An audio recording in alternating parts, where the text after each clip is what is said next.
మేడ్పల్లి పట్టణంలో 6వ 21వ వార్డులో ప్రజాపాలన వార్డు సభ కార్యక్రమంలో పాల్గొన్న మన కోరుట్ల నియోజకవర్గ కాంగ్రెస్ పార్టీ ఇన్ఛార్జ్ జువ్వాడి నరసింగరావు 21వ వార్డులో కోరుట్ల ఎమ్మెల్యేను ప్రశ్నించిన కాంగ్రెస్ పార్టీ శ్రేణులు ప్రజలు వార్డు సభలో మాజీ ముఖ్యమంత్రి గురించి మాట్లాడడంతో సభలో రసవస.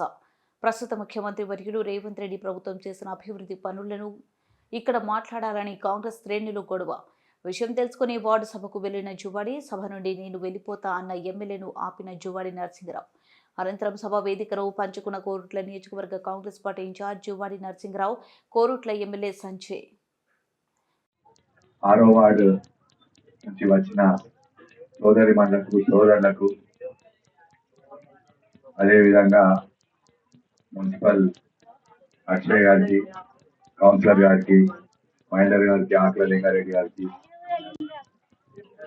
మాధవరెడ్డి గారికి, బాబు అందరు ప్రతి ఒక్కరికి పేరు పేరు నమస్కారాలు తెలియజేస్తూ, మరి ఇంతకుముందు మొత్తం ఏది పథకాలు ఏవైతున్నాయో అవి వివరంగా చదవడం జరిగింది.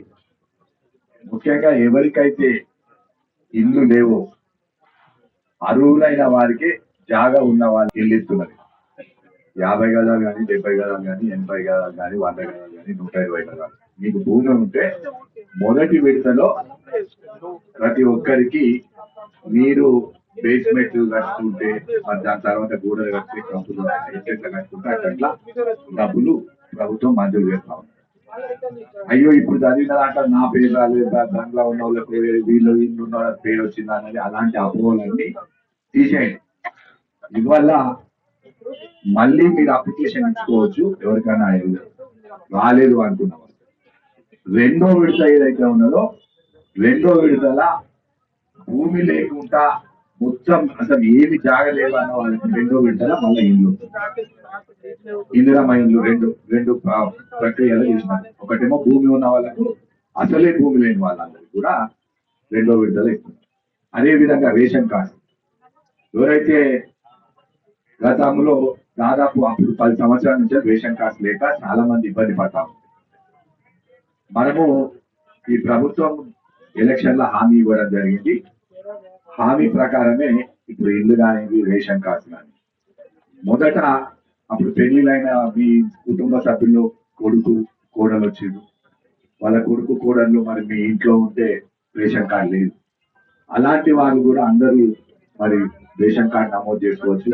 మీ బిడ్డ పెళ్లి చేస్తే పొరుగురికి పోయినా కూడా అక్కడ కూడా మేము ఇదే చెప్తా ఉన్నాం, వాళ్ళకు కూడా రేషన్ కార్డు వస్తుంది.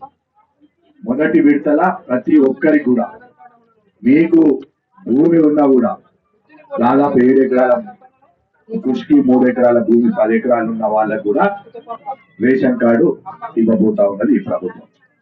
ఇవి రెండు ప్రధానంగా, అది కూడా ఎవరైతే అర్హులు అనుకున్న వాళ్ళకే మరొకసారి స్పష్టంగా ఇక్కడ చెప్తా ఉన్నాం.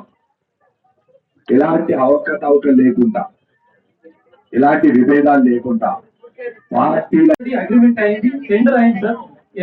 కొన్ని కారణాల వలన లేకపోతే గవర్నమెంట్ కొత్తగా అయింది కాబట్టి అక్కడ నుంచి డిసిషన్ రావాలని ఆఫీస్ సార్. మా అమ్ముడు రిక్వెస్ట్ ఏంటంటే అప్పుడు మీ నోటీస్ లో పెడుతున్నాం సార్. అట్లా కొన్ని జాగాలలో కొన్ని బోర్డులు చెడిపోయింది సార్. ఎమర్జెన్సీ ఏమైనా మిషన్ భగీరథ ఏమైనా రాకపోతే ఆ బోర్డులు మా ప్రజలు వాడుకోవడానికి కొన్ని బోర్డులు కూడా ఉన్నాయి సార్. ఆ రిక్వైర్మెంట్ కూడా మీ నోటీస్ లో పెడతాం సార్. నేను అవి కూడా మాకు శాంక్షన్ చేయాలని కోరుతున్నాను.